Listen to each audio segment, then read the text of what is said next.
Okay, in this problem, we're going to be given a set of things that happened, and it's going to involve some fractions, and we want to set up an equation and solve this problem. Okay, so let's take a look at the problem. It says John took all of his money from his savings account. He spent $154 on the radio.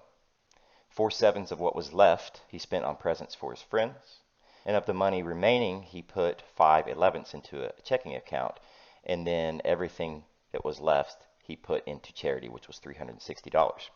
Okay, so the first thing we want to do is label. I'm going to say T is the original amount in savings.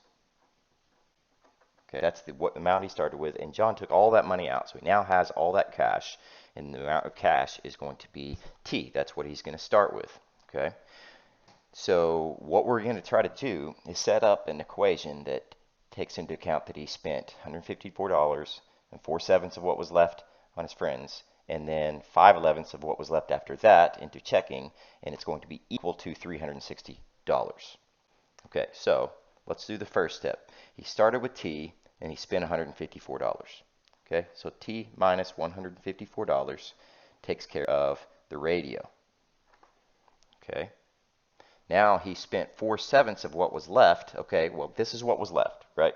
The original amount which he took out in cash, and he spent $154. This expression right here is what was left. So it says he spent 4/7 of what was left for presents. Okay, so that means I'm going to subtract 4/7 of what was left.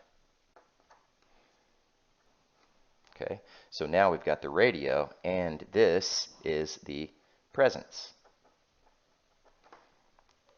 Okay, so let's clean that up a little bit. So I'm going to distribute some things. So T minus 154.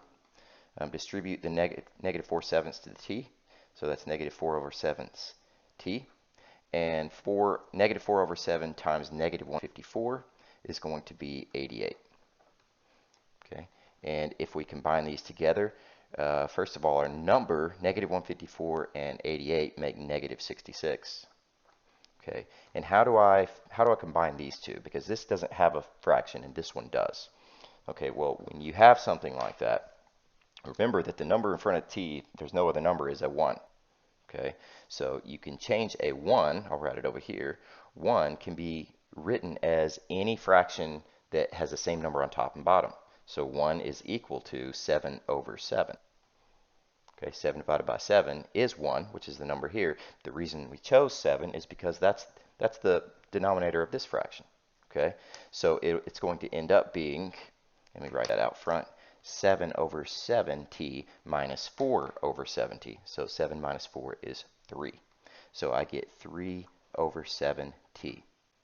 Okay, so this number here is the amount of money left after John spent $154 on a radio and spent 4/7 of what was left on presents. Okay, now let's go to the next part of the problem. It says of the money remaining, that's this, the money remaining. Of the money remaining, John put 5/11 of that into a checking. Okay, well, this is the money remaining, so we subtract 5/11 of that exact same term, 3/7t minus 66. Okay, so now we've taken into account the radio and the presents, which was this term, and the checking account, which is 5/11 of what was left at the time. Okay, and we know now that what we have left, or what John has left after this, is the remaining $360. So after he takes out the money, he spends money on the radio, he spends money on presents, and he puts some money into checking, he's got $360 left. Okay, so our job is going to be to solve this thing for T. Okay, so the first thing I look at is that the inside of these parentheses are the same, right?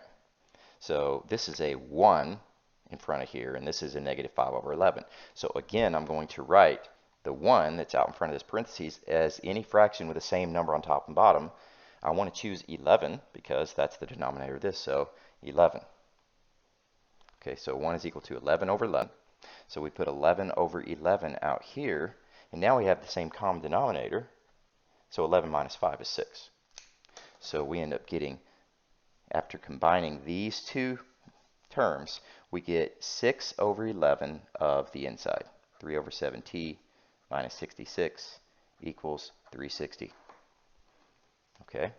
How can I get rid of this fraction that's out front? Because I want to get this thing by itself. How can I get rid of this fraction? Well, you can always multiply both sides by the same number, and that number that we want to multiply is 11 over 6, because it will cross reduce, right? The 6's will cancel and the 11's will cancel, but we also have to do that on this side. So here's 11 over 6 over here. So this cross reduces, and on the left you get 3 over 7t minus 66. And on the right side, 360 times 11 over 6 is going to be 660. Okay, almost done. Let's add this 66 to both sides. So that's going to give me 3 over 7t is equal to, let's add these two together, we get 726. Okay, one more time I'm going to multiply by the reciprocal to get rid of it, because it'll cross reduce, but I have to multiply by 7 over 3 over here too. Okay, so this cross reduces to give us t.